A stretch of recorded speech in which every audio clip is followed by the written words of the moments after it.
안녕하세요. 동아시아사 교사 유선재입니다. 오늘은 동족 상잔의 비극 6.25 전쟁에 대해 공부해 보도록 하겠습니다.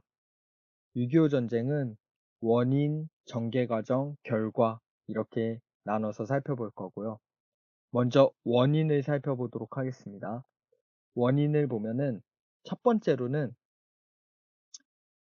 1950년 1월에 미국의 국무장관인 애치슨이라는 사람이 라인을 긋습니다. 라인을 긋는데 이 애치슨 라인은 여기 애치슨 이 라인이 보면은 이걸 좀 확대해서 크게 보여드릴게요.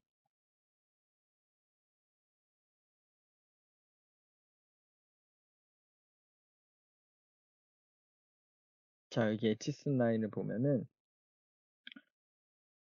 이 애치슨 라인이 뭐냐면은 이 라인 안에 있는 나라들은 다 자유주의 연맹에 속해 있는 라인이야. 이 라인 안에 있는 국가를 침범하면은 사회주의 국가가 침략하면은 미국도 같이 참전할 거야. 라고 한 게 애치슨 선언이에요. 그러니까 보호선이죠, 보호선.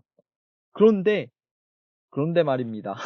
그런데 이 보호선에서 우리나라를 빼요. 딱 일본까지만 가요. 일본까지만. 여기 보면은 우리나라를 빼죠. 기가 막히게. 그리고 대만도 기가 막히게 빼요. 그런데 말입니다. 이 남한과 대만은 사실 굉장히 위험한 지역이죠. 왜냐면은 자, 제가 빨간색으로 사회주의 세력을 표시할게요. 이 대한민국이면 여기 북한 여기가 지금 사회주의 세력이죠. 소련도 사회주의 세력이죠. 그리고 중국도 사회주의 세력이죠.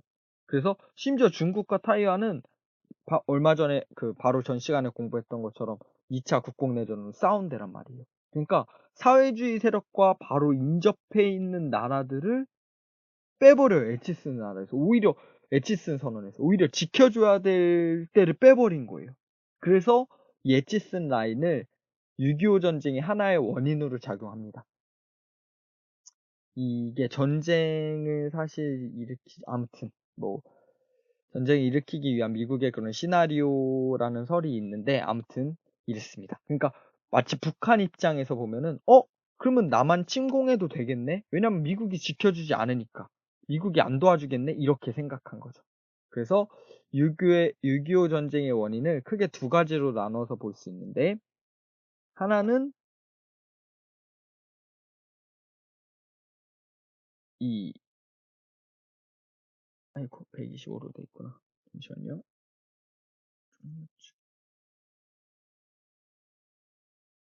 첫 번째는 북한은 소련이 핵 개발에 성공하고 중국의 사회주의 국가가 들어서자 무력 통일을 위한 여건이 마련되었다고 판단하였다. 즉, 북한이 남침 계획을 한 거죠.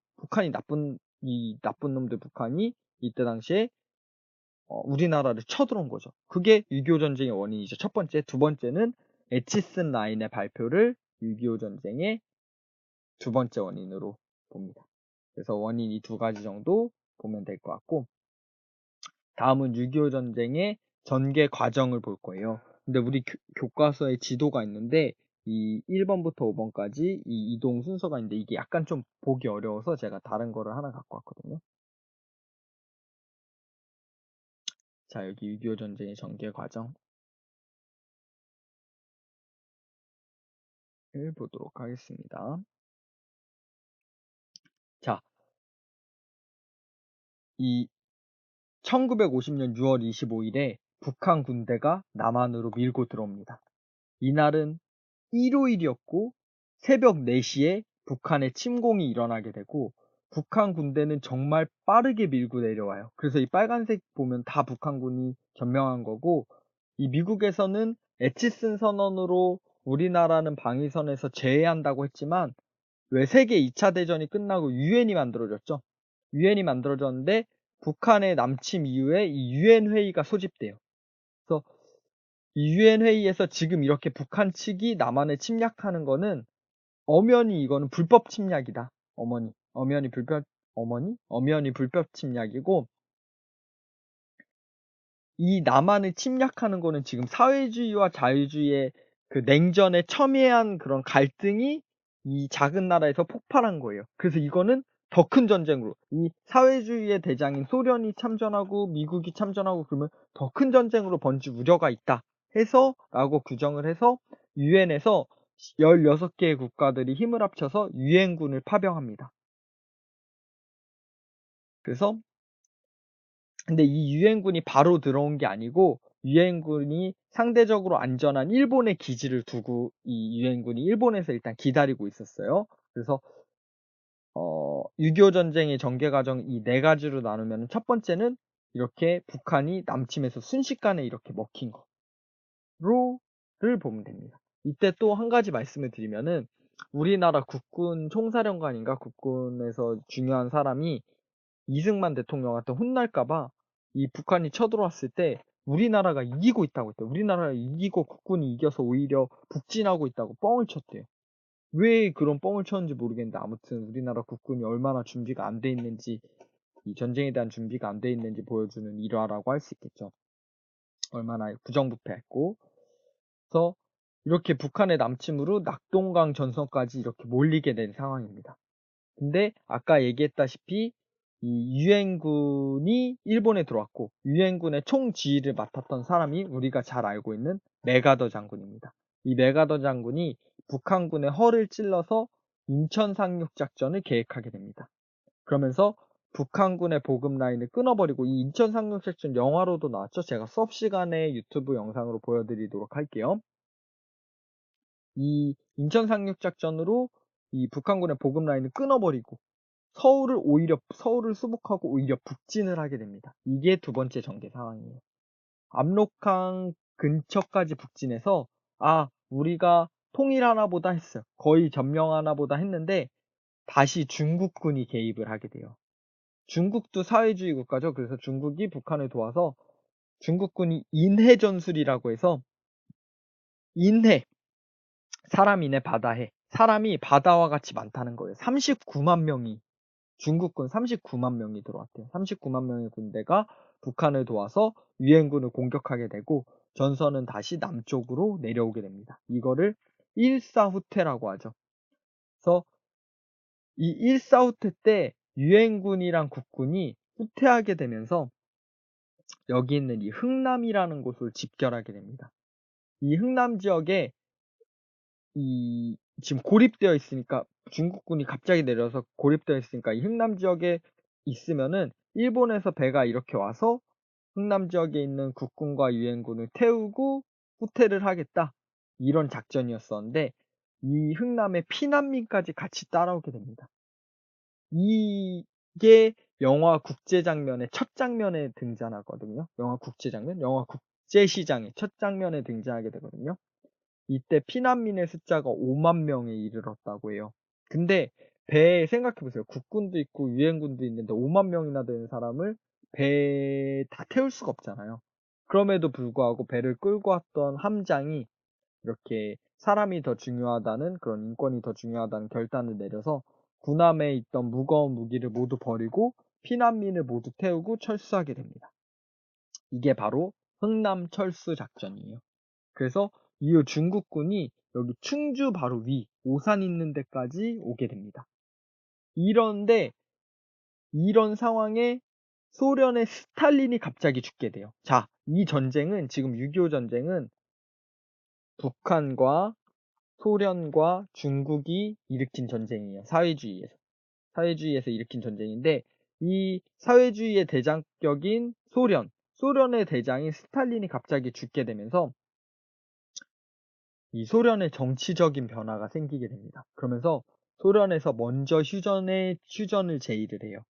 근데 이때 두 가지 문제가 있었는데 첫 번째는 군사 분계선을 어디로 하느냐. 지금 어디까지가 남한 땅이고 어디까지가 북한 땅이냐. 이게 첫 번째 문제였고 두 번째 문제는 포로 송환 문제였어요. 북한군의 포로가 있는데 북한군 중에서도 저 공산주의 싫어요. 저 남한에서 살고 싶어요. 하는 포로들이 있는 거예요. 이 사람들을 반공포로라고 하는데 공산주의에 반대하는 포로라고 하는데 이 포로들을 어떻게 할 거냐는 거죠. 그래서 북한에서는 휴전을 하면서 무조건 그 포로들을 우리 북한군이니까 보내라. 강제 송환해라 라고 얘기하고 있고, 우리나라에서는 포로들한테 선택할 수 있는 자유를 주자고 합니다. 그래서 이 두 가지 문제 때문에 휴전제의가 있고 나서도 2년이나 더 싸워요. 그러면서 전사자가 상당히 많이 생겼습니다. 그게 네 번째 이 전선의 고착 이 상태예요. 근데 사실 우리나라에서는 이때 휴전 반대 시위가 있었어요. 휴전 반대 시위면 전쟁을 하자는 건데 이상하죠. 왜냐면은 우리나라에서는 유엔군을 이용해서 북진 통일을 하려고 했어요. 이승만 대통령의 생각이었습니다. 이승만 대통령. 제가 뭐 전 대통령을 뭐 평가하긴 좀 그렇지만 무식했죠. 이승만 대통령이 이 북한 지역 여기 만주 지역에 핵폭탄 쓰라고 메가더 장군한테 얘기까지 해요. 여기 이 지역에 핵 떨어뜨리라고. 약간 우리나라랑 약간 떨어진 이 지역에 핵 떨어뜨리라고 메가더 장군한테 얘기합니다.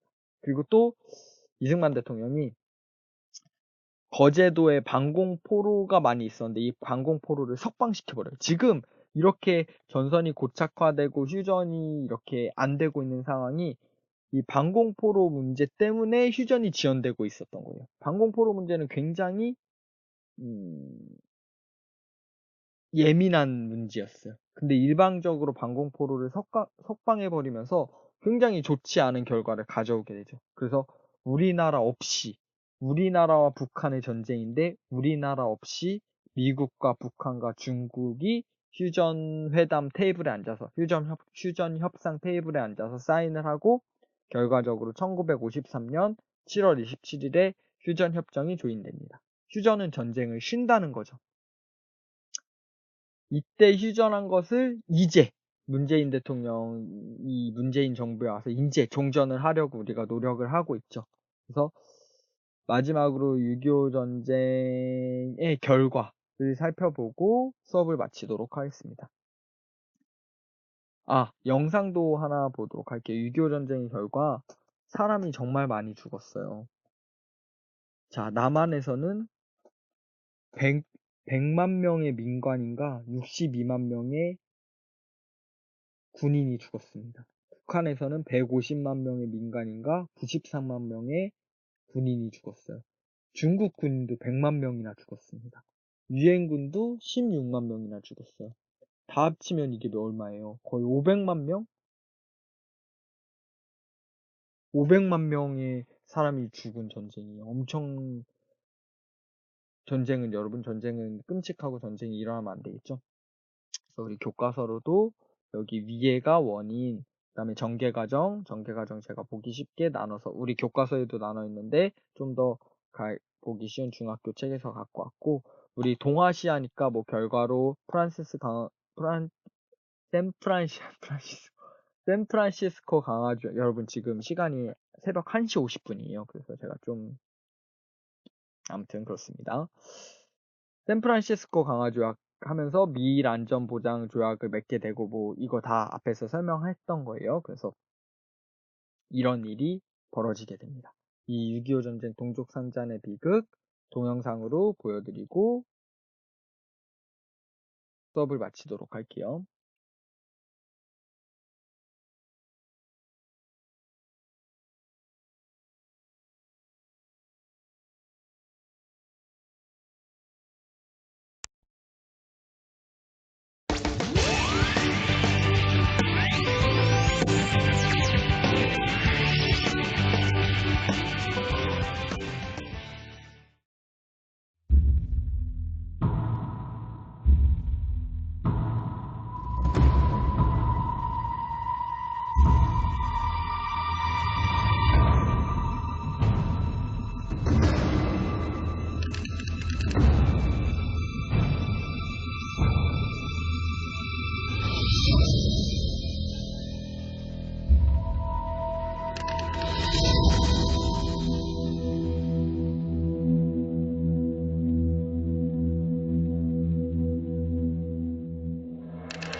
금쓰나 어디도 가고 길을 잃고 헤매였다냐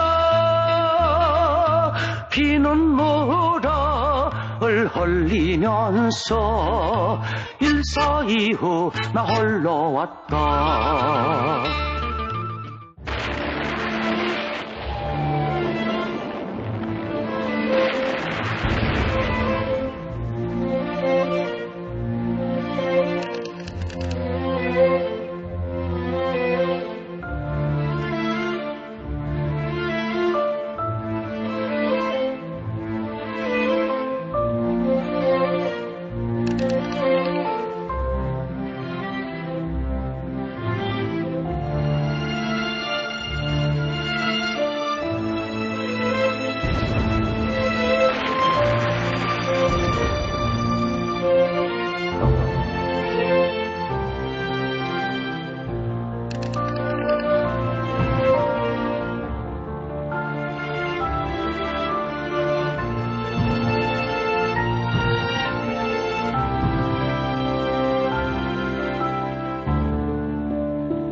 예, 여러분 너무너무 슬프죠? 우리 다시는 이런 일이 일어나지 않도록 우리 모두